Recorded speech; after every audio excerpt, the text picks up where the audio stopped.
औज़ुबिल्लाहि मिनश्शैतानिर्रजीम बिस्मिल्लाहिर्रहमानिर्रहीम अस्सलामु अलैकुम रहमतुल्लाहि व बरकातुहू।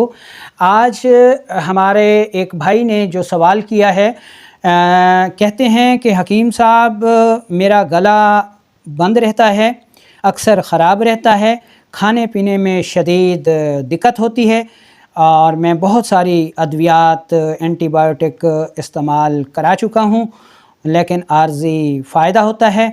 मेरी उम्र 20 साल है और डॉक्टर ने मुझे बताया है जी कि आपके का जो गला है उसमें टॉन्सल्स बढ़े हुए हैं और इनका ऑपरेट होगा। मैं ऑपरेशन कराना नहीं चाहता, तो मुझे इसका कोई मुस्तकिल हल बताएं। मेरा नाम हकीम लियाकत अली खिची है और मैं गवर्नमेंट तिबिया कॉलेज बहावलपुर से क्वालिफाइड तबीब हूं और आप देख रहे हैं हमारा यूट्यूब चैनल हकीम लियाकत भाई। तो अपने टॉपिक की तरफ बढ़ने से पहले आपसे गुजारिश है कि अगर आपने हमारा ये चैनल सब्सक्राइब नहीं किया तो जल्दी से इसे सब्सक्राइब कर दें और साथ लगे घंटी के बटन को भी दबा दें ताकि तिब व सेहत के मौजू पर हर नई आने वाली वीडियो आपको सबसे पहले मिलती रहे। तो चलते हैं बिना किसी देर के और शुरू करते हैं आज की इस इंटरेस्टिंग वीडियो को। तो प्यारे भाई, आपका जो मसला है, सबसे पहले आप इसके असबाब सुन लें कि आपके जिस्म में खून में तेज़ाबियत की ज़्यादती है और ये उन लोगों को मसाइल अक्सर हुआ करते हैं जो कि तुर्श तेज़ाबी ग़िज़ाएँ, प्रोटीन वाली ग़िज़ाएँ, फ़ास्ट फूड, बिरयानी, कोला मशरूबात, तुर्श फल, गोश्त, मछली, अंडे ज़्यादा इस्तेमाल करते हैं या फिर एंटीबायोटिक का लॉन्ग टर्म इस्तेमाल करते हैं या दाफ़े दर्द अद्वियात का लंबे अरसे तक इस्तेमाल करते हैं या मल्टीविटामिन का ज़्यादा इस्तेमाल करते हैं या वो लोग जो कि जिनसी क़ुव्वत को बढ़ाने के लिए अद्वियात इस्तेमाल करते हैं, वो लोग इस मर्ज़ का शिकार होते हैं। जब उनके जिस्म में खून में तुर्शी और तेज़ाबियत बढ़ती है तो उनका जो जिगर है वो तस्कीन की वजह से कमज़ोर हो जाता है, फूल जाता है। और हमारा जो गला है इसमें भी ग्लैंड हैं जिनका ताल्लुक़ जिगर के साथ है।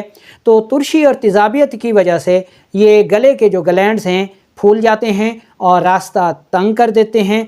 तो खाई पी जाने वाली चीज़ें जब हम इस्तेमाल करते हैं तो शदीद दर्द होता है, ठीक है। और इसी तरह ऐसे मरीज़ अक्सर गैस, कब्ज़ और तेज़ाबियत का शिकार रहते हैं। नींद कम आती है, ठीक है, और अक्सर इनकी आवाज़ और गला जो है वो बैठा रहता है। अच्छा, अब चलते हैं हम इस मसले के हल की तरफ। तो सबसे पहले आपने तुर्श और तेज़ाबी ग़िज़ाएँ बंद कर देनी हैं, इनको नहीं खाना। तो तुर्श और तेज़ाबी ग़िज़ाएँ कौन सी हैं? इस तरफ या इस तरफ जो ग़िज़ाई चार्ट है इसमें जो ग़िज़ाएँ नज़र आ रही हैं ये तुर्श और तेज़ाबी हैं, इनको आपने बंद कर देना है। और इसकी जगह आपने इस तरफ या इस तरफ दिखाए जाने वाले ग़िज़ाई चार्ट में से जो चीज़ें हैं इनको ज़्यादा इस्तेमाल करना है। ये फ़ैट्स वाली ग़िज़ाएँ हैं, ठीक है। तो सबसे पहले तो अपनी ग़िज़ा के निज़ाम को दुरुस्त करें। अब हम चलते हैं और देख लेते हैं आज की चंद बेहतरीन होम रेमेडीज़, ठीक है। तो सबसे पहले आपने पंसारी से जाके ये चीज़ें ले लेनी हैं, जो आपको आसान लगे वो बना लें। आपने पहले नंबर पर लेनी है कुश्ते शीरी और दूसरे नंबर पर लेनी है मुलट्ठी।